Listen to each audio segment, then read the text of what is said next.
Hello, everybody, and welcome back to another episode of the Legacy Running Podcast. Today, I am doing something different, and I'm a little nervous, but I'm excited. So, we are going over wellness trends. I'm sick of being promoted, mostly via influencers, on social media. And I really feel like I try to be a PC person. Like I try to be, not ruffle the feathers. And I really try to take a stance that is objective and inclusive and all of these things when it comes to sharing about specifically when it comes to sharing about hip pain and return to run on social media and on my podcast. But like, I am just sick of seeing these things. And honestly, this is what it actually boils down to is I personally get annoyed of seeing things on social media or hearing these on podcasts. And I'm like, that's actually not helpful, or like, that's not necessarily correct, but maybe you've been paid to say that, or maybe that's just kind of what you've learned.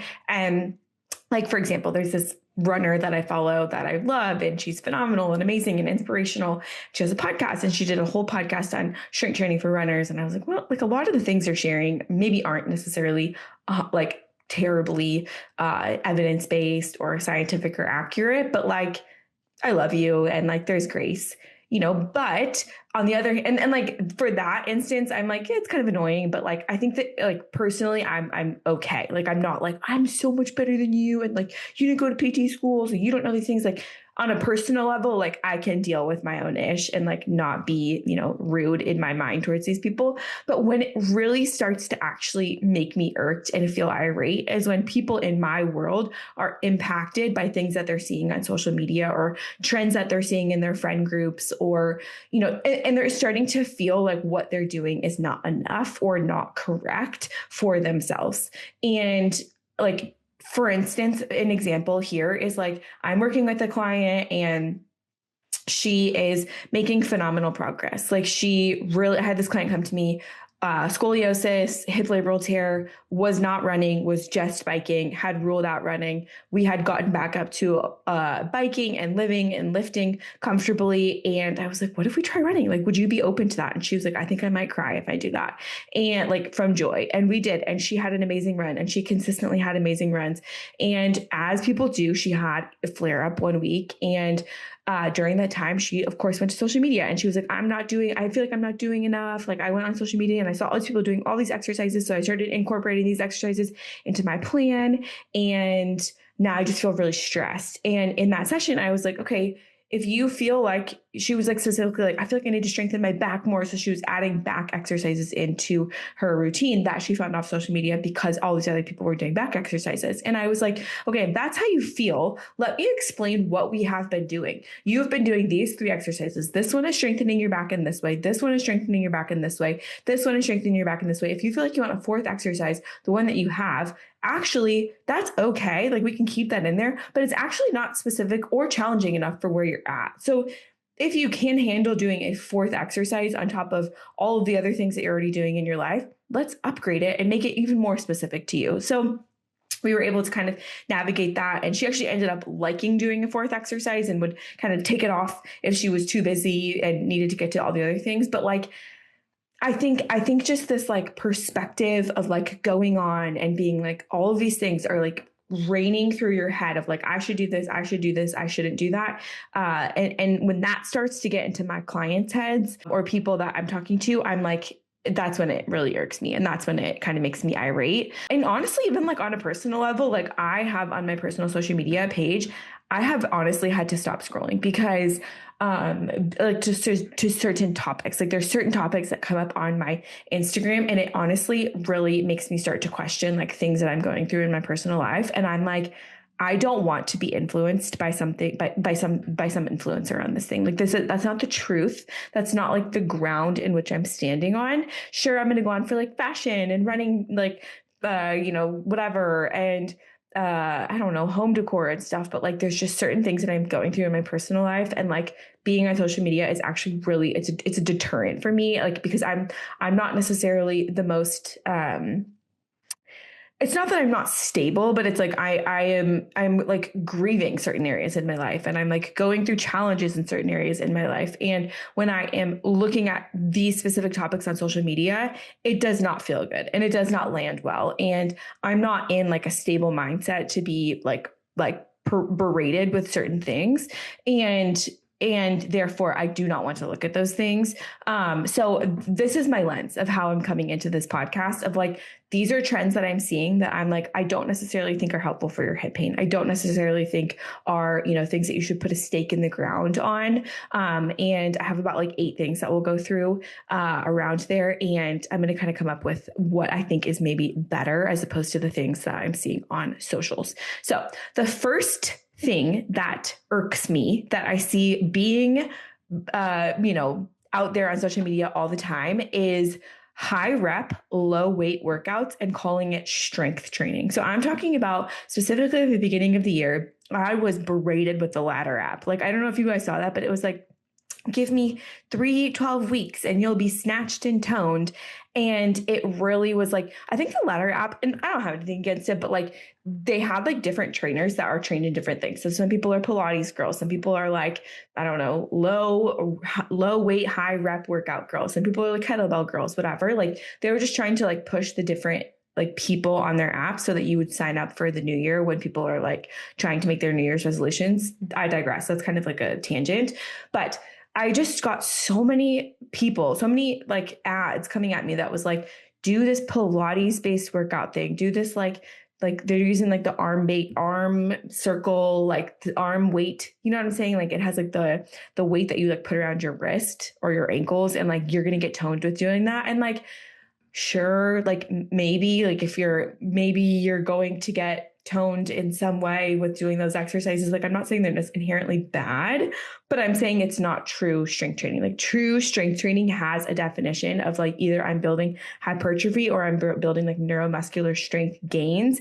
And we are really working at like sets of like 12 to even like 3 to 12 or even 1 to 12 repetitions, anywhere from like 3 to 5 sets, anywhere from like 7 to 10 out of 10 intensity. Like when I'm working on true strength training with my clients, they are like getting the true strength gains. Anything beneath that is like we're training muscular endurance, or we're training muscular coordination, or we're training more semantics, vascularity, stuff like that. And I'm so passionate about this because not that I'm against Pilates or like against high rep, low weight workouts, like, like solid core, or like even like some things, even like HIIT workouts where it's like maybe something like Orange Theory. Like I'm not against those things, but like for my clients, I know that like first we start with building their like stability, mobility, control, and then we go into these higher intensity, lower rep strength training exercises.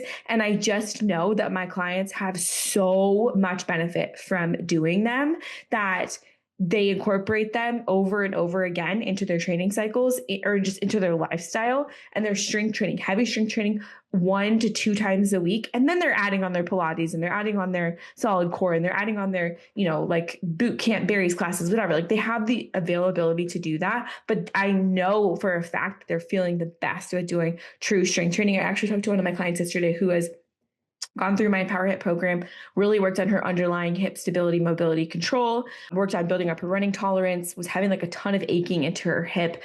Previous to working with me, end of Empower Hip, was feeling better. And then she actually joined my alumni program where we're really just learning the semantics of heavier lifting and what this feels like to be lifting in hypertrophy and neuromuscular like strength gains. And she was like, and I asked her, she's been strength training heavy relative to her body for 8 weeks now. And I said, how is your hip doing? Like, I know you were having some intermittent aching if you weren't really consistent with your exercises. How has it been feeling? She's like, my hip doesn't ache anymore. She goes, my hip does not ache anymore.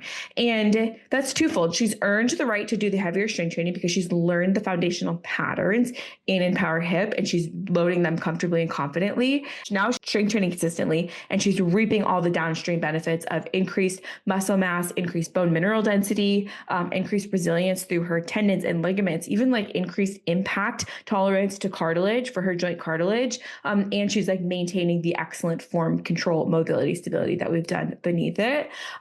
So that's why I'm passionate about this.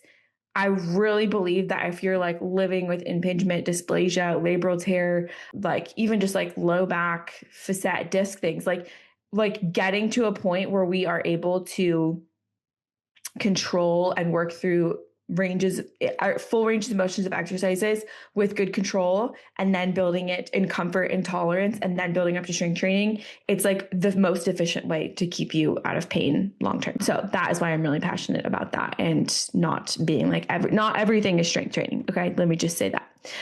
Okay, this next one's kind of fun, but like, okay, maybe this is just my feed, but like I can't stand it when it's like these people are like true running influencers and they're like running 4+ marathons a year, and like people maybe not thinking that their race is no longer like, it's no longer sufficient because they're not running multiple marathons a year, or maybe thinking their half marathon or their 5K is not sufficient because they're not doing that. They're not running 4+ marathons a year. I think this is interesting from multiple perspectives, and I won't like spend too much time on this because this is honestly kind of like poo-pooing on people, but like what I think is just the interesting takeaway from this, if you are following running influencers, is that someone who is a running influencer full-time, like maybe they're a full-time content creator, or they're like, that is their job. It's like to get paid to run marathons, to train, like that is their job. And like the relative, if stress is stress, like if I'm putting everything into the pie of stress, and stress can be eustress, which is positive, or just like stress, which is like de-stress, which is negative. If it's those things, like me waking up and making breakfast is relatively stressful on my body. It's like using energy expenditure. Me going to work and working with clients is using mental load from my head. Me like taking care of, the things around the house. Me like taking care of the things that I'm involved in, like my small group and spending time with my husband, and also my training going into that. Like all of that is going into the pie, and it's my body has to recover from the demands that have been placed on it for that day. If you are working a full-time job and you're training for a marathon, versus if someone is like their full-time job is training for a marathon, to really simplify that, like they're going to have more availability to train for that marathon or train for that race. So it's not that their feat isn't, as admirable, but it's like, I think it maybe skews the perspective of accomplishing a goal from someone who is a quote unquote like normal person, not an influencer, and finishes a goal. Like it might be from an objective standpoint relatively harder, if that is not your full-time job, to be an influencer, to finish a race and like get all the training in, versus someone who is like, this is my full-time job and this is what I am doing, and like part of my job is to think about recovery, so on and so forth. Like you'll even see this in people who have worked full-time and then emerge into the professional running scene. They're like, I have so much more time to recover. I'm not as stressed. My body feels so much better because I'm not working full time and training for my races. Now my full-time job is to be a professional runner. So like, I put that out there because I don't want people to feel like they need to compare themselves to people who like have all the time in the day to run and train. And like, if you have more stress on your plate, like the task is going to be harder for your body because you're not going to have the availability to recover maybe as readily as someone else. So that is just like an interesting one. This next one also feeds into the first one, but this is something that I'm just really passionate about also, is that banded hip routines are like being called, like people promoting banded hip routines and being like, this is strength training. Like you're doing strength training for your hip. Or I see this often where there's like influencers that are running influencers, or like mostly just running influencers. And they're like, try this banded hip workout, like to like have strong glutes. And then it's like them doing banded monster walks and banded clamshells and stuff like that. And I don't know, guys. Like even like I know professional runners who I've like seen and listened and like have watched, been interviewed on podcasts, and they're out here being like, you just need to do banded hip exercises. Like that's actually the best thing you can do as a runner. And I'm going to put a freaking stake in the ground. And I'm like, no, that's accessory work. Like if that's helpful for you, if that's helpful for a warm up for you, if that like makes you feel good moving into your run, sure, amazing. Maybe it's a great way to kind of work on some of those small stabilizing muscles. But like in my world, my clients are not doing a 5-minute banded hip routine to wake up their glutes before they run. And they're not doing banded hip routines as a way to be sufficient for their full kind of training program. What I'm seeing for my people, I'm like, okay, let's come up with 3 exercises depending on where you're at in the spectrum. Do we need to work on your mobility, stability, control? Do we need to work on your hip endurance? Do we need to work on your hip strength? Do we need to work on your hip plyometric power? We're filling in the exercises specific to their exact needs and their exact demands. I'm having them standing. They're standing on their feet, or they're lying on their side where they're like in contact with the ground, maybe like side plank example. And they're putting like a decent amount of force and load through their joints and muscles, and we're progressing it up to single leg stuff, single leg hopping, so their body is ready to meet the demands of running. I am not giving someone a side lying clamshell with a band or a monster walk, because maybe it's a good recruitment, it's a good wake up exercise, maybe it's good in the beginning, but it's not allowing them to have the confidence that their body is meeting the demands of running, because doing a sideline banded clamshell is not the same as standing on my leg and hopping on it over and over and over again. So that's why I'm so passionate about that. And I could spend this whole podcast talking about that, and I've spent multiple podcasts talking about that. So let's move on before you guys are like, this girl's crazy. Okay. This is kind of like another just fun one. And this one irks me. This one actually really, really irks me. And let's get into like what's better to do.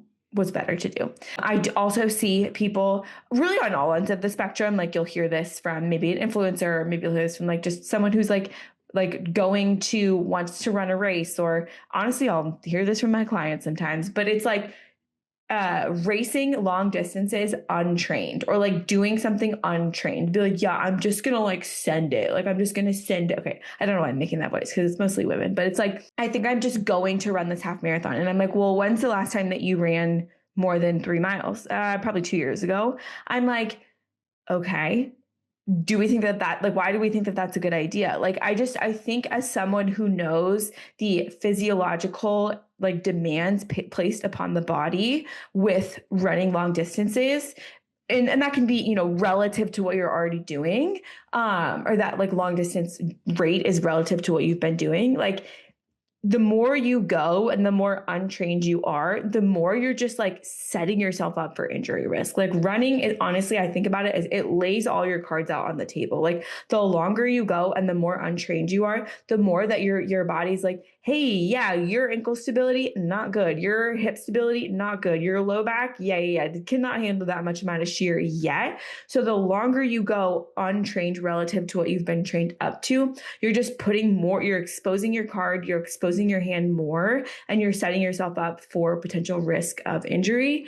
And, you know, that's up to different people's decisions. Like if they're like, I want to, you know, just send it to do this thing and have this monumental feat, and I'm like mentally, you know, a mental challenge, like, sure, that's up to them. But like for my clients, one of the big things and one of the big, kind of like not things, but one of the big practices or theories, or the word's not coming to me, but one of the big theories that I really like to train with my athletes is like, if you're going to do something that is new or novel or a lot longer than what you have been doing, let's like train up to it. So like if you're going to do a half marathon, let's make sure that we're training up to it. Not dissimilar. Like if my clients, like I have a client that went to Europe a couple weeks ago and like was not doing any walking. Like she was barely getting 2,000 steps a day. And then she was going to go up to like 15,000 steps a day, and knows that she has like she was seeing me for lateral hip pain and ankle pain. And I was like, you know what, like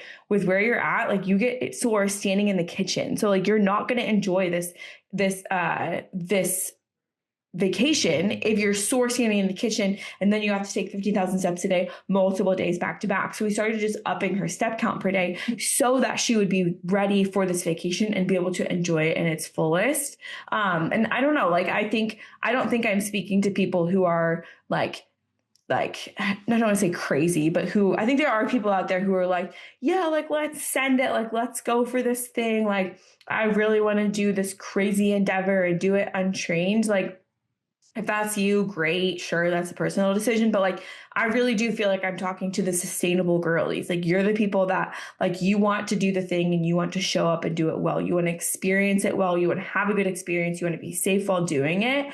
And yeah, I just think I think seeing that makes me sad. Like seeing people be like, oh, I'm just going to go do this thing untrained or like boasting about it makes me sad because I want them to have a great experience. And like, there's nothing like preparing for something and like absolutely sending it day of and being like, I worked my ass off for this thing. And I know that we can do this well. Sorry for swearing. I try to keep this peachy. Okay. Another fun one. But honestly, like this is for real, for real. Like, and I think this just goes with social media in general. And like, I'll keep this one brief, but like the constant new shoes and outfits that I see when it's like clearly they're sponsored, like clearly it's like they're, 1 week. Okay. This one is just so funny to me. So just laugh with me for a second here. And I'm going to carry this home with like a really heavy hitting thing. So stay tuned for that. But there's this running influencer that I follow and like she constantly will be like, I'm using the Adidas shoes today. I'm using the Skechers shoes today. I'm using the Hoka shoes today. I'm like, okay, well, you're just getting these gifted for new shoes. And that's really cool. But like on a normal cadence, like I'm replacing my shoes maybe like twice a year. Okay. Like that's just where I'm at, but she had like literally Brilliant Earth sponsored her and which like Brilliant Earth is like a diamond company. Okay. Like I got my engagement band from Brilliant Earth, which also side note, the diamond fell out of it. So it was low key trash, but she had Brilliant Earth sponsor her and she's like just like putting and like she's like a normal person, like she's not like an extravagant influencer, like she's a running influencer, and she was like, I just like love like all these pieces from Brilliant Earth, like it's so practical for my day today. And like she was doing this Brilliant Earth like diamond ring advertisement, like 3 diamond rings in the same way that she would do like a shoe advertisement. And I was like this is so unrelatable. Like I was like, this is like no one's out here just like getting diamonds handed to them. And like, I'm not just like going out and being like, oh, I need to go get more diamonds. But relating this back to running, I think like in the same way, we see like, okay, we need to like there's like all these exercise sets and there's all of these shoes that we need to get. And there's all these things that we need to get. Like, I'm just going to be so real with you. I literally train in my garage in my running shorts from high school. Okay. Like I have not bought like a new pair of workout clothes in so long. And like, if I'm buying like 1 to 2 new pieces a year. Like I have those, like skater shorts. I don't know why I'm calling biker shorts that I wear for like long runs. Cause I can have deep pockets. I can put my stuff in there. Like those are the things that I'm investing in. But like my day-to-day sets, like your girl's not out here working out in sets. And if you are, there's nothing wrong with that. But I'm just saying like, you don't need that to have an amazing run. And honestly, like a lot of times I think it's like, or I know it's like these girls are being sponsored by different brands to promote their activewear. And like, that's phenomenal and amazing. And like, yes, I love shopping. Like I'm going to be the first to say I love shopping, but like, I don't need it to have an amazing run. And that's all I'm going to say on that. So, okay. This next one is actually for real, for real. This one gets me like no one's business. This one is actually absurd and irate to me. And I've seen this even on like the TV, like the television, which we don't really like have cable. So maybe I see it on YouTube ads. I don't even know, but like this one gets me freaking going. But this is when people like different, even like professional athletes, so like partner with pain relieving medication companies and like show them taking the like Advil, ibuprofen, different like brands like that. And they'll show them taking them around physical activity. Like, it's like, they're like, my knee hurts sometimes with training. And like, they're like, so thankful for X brand of pain relieving medication for keeping me feeling good on the pitch. And it's like insinuating that this person is literally taking a pain medication, like an Advil, before going to do their activity. And I'm like, I mean, I'm not like, I just, what? Like, I'm like, there's so many negative studies and benefits of deleterious things that could happen from taking something like an anti-inflammatory before you're going out for your run. Like if I am taking that, not only is it like really challenging on my system to have to metabolize that on top of, doing activity, but I'm like, it's masking, like it's potentially masking what you're feeling. And if we're like actually being reliant on that to be able to get through the run, then it's like you could potentially just be running through, pain every time you're going and like making something actually worse because you're not actually understanding what your body is feeling as you're going out. And I don't know, like to me, that just feels so unethical. And I really hate to see it. So if you see any of those, I don't know, run. Like I'm just afraid of that one. Okay, we have 1, 2, 3, 4, 5. We have 5 left, and I'm going to move through these relatively quickly.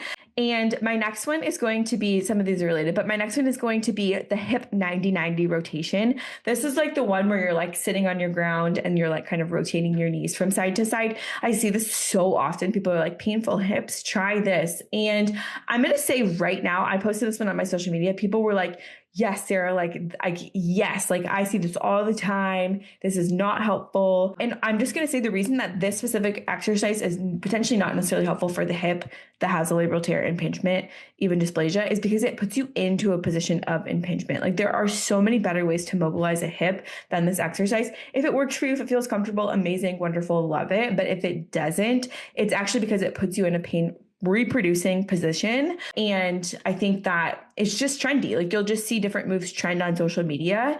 And if it works, great. But I just don't think that it's appropriate for everyone. And I'm a little bit sick of seeing it.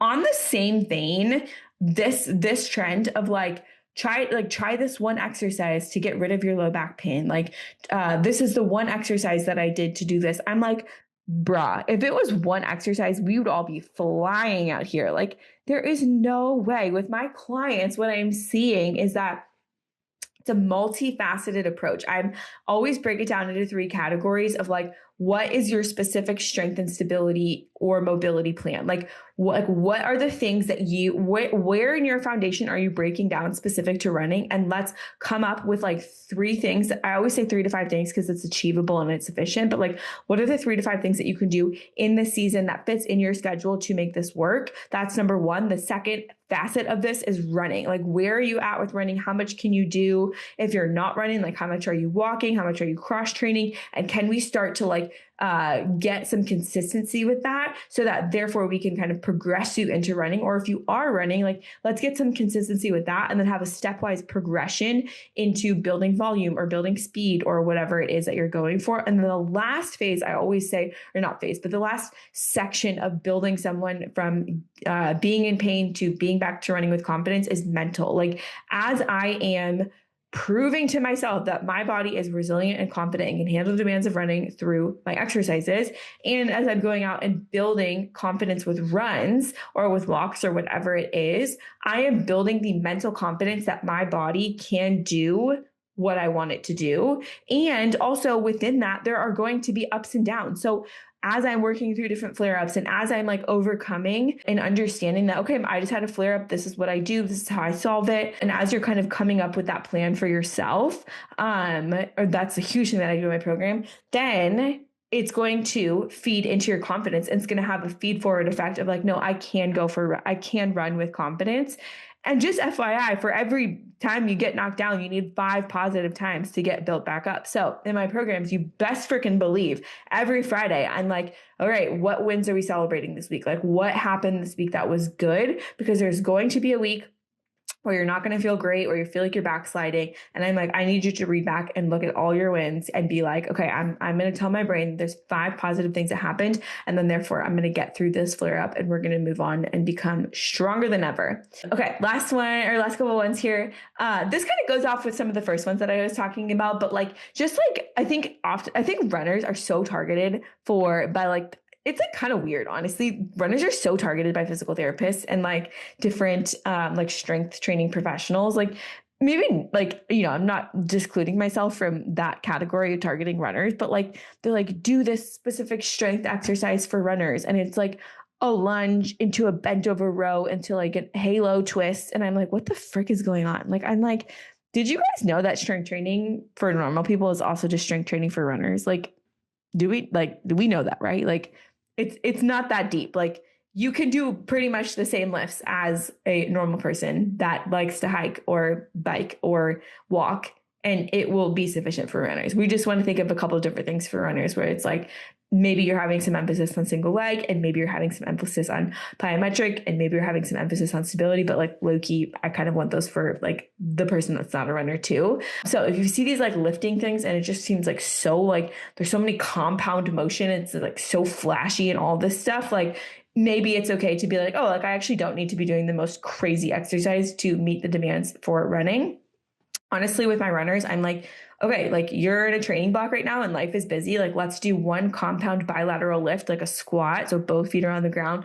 Let's do one unilateral lift. So like maybe like a deadlift or like a kickstand deadlift or single leg deadlift, and then let's do one accessory lift where you're doing like something into rotation. So we're kind of training in a different plane of motion. And then let's like end with a plyometric exercise. Like that's all you're going to do for the next 8 weeks. And we're just going to progress your load with that and watch you make absolutely amazing gains without doing these quote unquote exercises for runners. Last two here, which this one also irks me. Gosh, these irk me so bad. But supplements or powders to decrease inflammation because it's rough out there. Oh, that one's rough for me. I mean, I'm not going to stand here and be like, I'm a dietitian and I'm a, pathophysiologist and I know all the pathways, but I'm like, it's just really hard for me to see all these supplements, powders, all these things and hear all these claims. And I'm like, honestly, I feel like a lot of it's BS. I actually listened to a podcast recently of a gal who started her own supplement brand, or it's not a supplement brand. She started her own protein powder. And she was like, it was so incredibly hard, like going through this process. Cause she was like, oftentimes people will have like this kind of, this substance that you can utilize from like a specific manufacturer. And then you can put different flavors in it. And then you can kind of call that your protein powder and then like use your brand name likeness to like promote it. And she was like, but they don't disclose the information in that like specific, kind of blend that they have curated at their manufacturing, whatever. And so she was like, for my brand specifically, like I wanted every single ingredient to be disclosed. And she was like, it was insane. Like she was like, it was so hard to find someone who was on board with this. And she's Canadian. So she was like working with different Canadian manufacturers. And like, I mean, I don't know. I feel like people outside the United States are a little, or maybe not USD, but like, health standard kind of USDA, like, supplements are regulated. But what I'm trying to get at is like, it was so hard for this person that wanted to do it amazingly ethically. It was so challenging. So I'm just like, I think it's really hard for me to believe that like all these things that like all these supplements, greens, powders that you're actually just being in like paid to promote are actually doing what you're saying they're doing. So I'm just so skeptical. Okay. And then the last thing is, which I'll end on a helpful note with this one. Different people, I see this like often with trainers, sometimes PTs, but like, I don't know. Basically, it's like they give birth and they're now a pelvic floor expert. Like I will literally see people, like I can think of multiple people who have given birth and they're like, here's now my pregnancy guide. And I'm like, what? I'm like, what? Like now you just went through one course and now you're a pregnancy expert. Yeah, it irks me. On the other hand, though, I do know a gal who like went through the birth, who had 3 children, and she's a trainer, and like on her app and everything, she brought in like pelvic health experts to talk about it, which I thought was really, really cool. But this brings me to my last point of like, experience is not king. Like if every single person had a hip labral tear like mine, that would be awesome, but that's not the case. Like my hip labral tear is extremely specific to me. It does not present textbook. I have low back symptoms that are involved with it, and I have my own specific traumas and story and healing progression with it that is going to impact the way that I think about my labral tear. Even like the way that I think about my labral tear is, like I am very not flippant with it, but like I'm not afraid of it, versus like someone who is very afraid of it is going to have a different treatment plan than me because of the way that they perceive and think about it. So I just really, really do not enjoy when someone is like, well, like I went through this, so I know exactly how to help you, because that's not always the case with all of my clients. I'm always testing, retesting, assessing, and making sure that they have exactly what they need, not just like exactly what I did and what my experience was. Sure, my experience helps with like maybe the empathetic portion of it, but I still need to be like objective and reason and come up with kind of a plan that is like specific to them. So all in all, I hope that this wasn't like an entirely negative episode, but I hope it just kind of gives you a little bit of a filter of going through social media. And like, honestly, guys, like if you're going through a period of time where you're like, I am in the trenches, like I am in the trenches of my hip. And like, you know, even like I said earlier, like I am in the trenches in certain areas of my life, and I cannot watch certain things on social media about this. Like I cannot do it. And like, if that is something that you need in your brain, like if you need to literally go on social media and like block the words labral tear, block the words hip, block the words, all this stuff, like by all means freaking do it. Because imagine if you didn't have all these things like kind of berating your brain about the hip and all of that stuff all the time.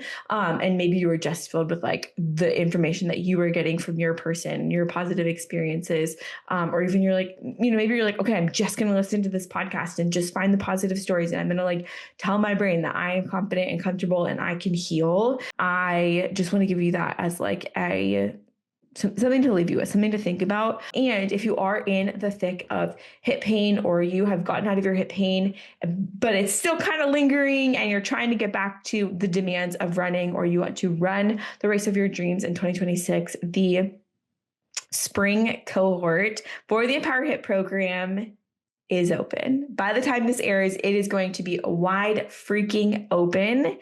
Again, I only do these cohorts 4 times a year, and I keep them tight knit and small. I want the gals in this program to feel so high touch supported by me. I literally have girls in this current cohort who message me daily, and I'm like, what's up? Like, I'm like, tell me what's up. Tell me what you need. Like, I want to know how your hip is feeling and what you ate for breakfast. Like, if you want to give me those details, like I have a girl right now who just changed jobs. She has a very physical job. And she's like, literally like, okay, this is how this day went. This is how this day went. And I'm like, amazing. What can we change? Like, what do you need for this next day? I want it to be so high tech. And then I also have girls who are like, I'm good. Like, you just give me my program and I'm good. But like, I want to be there for you. So if you are interested in getting back to running without worrying if you're going to be in pain after, know exactly what you need to do from a hip stability and strength standpoint in under 30 minutes, 3 times a week. If you want to know how to add volume without flaring up and increase your overall volume to be able to just run for enjoyment and not have it be a stressful thing, or train for the dream race of this year, this is the program for you. This is how it works. You just go to the show notes, fill out the Empower Hip application. It's like a quick 5-question thing. I just want to like make sure you're a human and get to know where you're at a little bit. And then that's going to lead you to my free booking calendar. From there, book a slot with me, book it as soon as you possibly can. Don't wait 2 weeks because the spots might fill. And we're just going to go over the program. On these strategy calls, I want to talk about where you're at, where you want to go. I want to give you a piece of implementable strategy, and then also see if this program is going to be the thing that is going to help you get to your goal the fastest. I make these calls terribly specific to you. And honestly, like if you don't join the program and it's just, we feel like it's not a good fit, I'm often Google searching, sending people PTs in their area. Like I want you to have the best results ever. So go ahead, look at the link in the show notes. The first 5 people that join are going to get 2 one-on-one calls with me. So an additional one-on-one call. And depending on when you're listening to this, there are some not monetary benefits, but there's just a sale. There's different times that I run different promotions. The earlier during the launch, the more money off. As we get closer, it will just get to full price. And I would love to help you. Like, honestly, if you're even like considering this and you're like, now it's not the right time, but maybe I want to be in your next cohort, like hop on that call. I would love to chat with you, and just know that I'm here for you.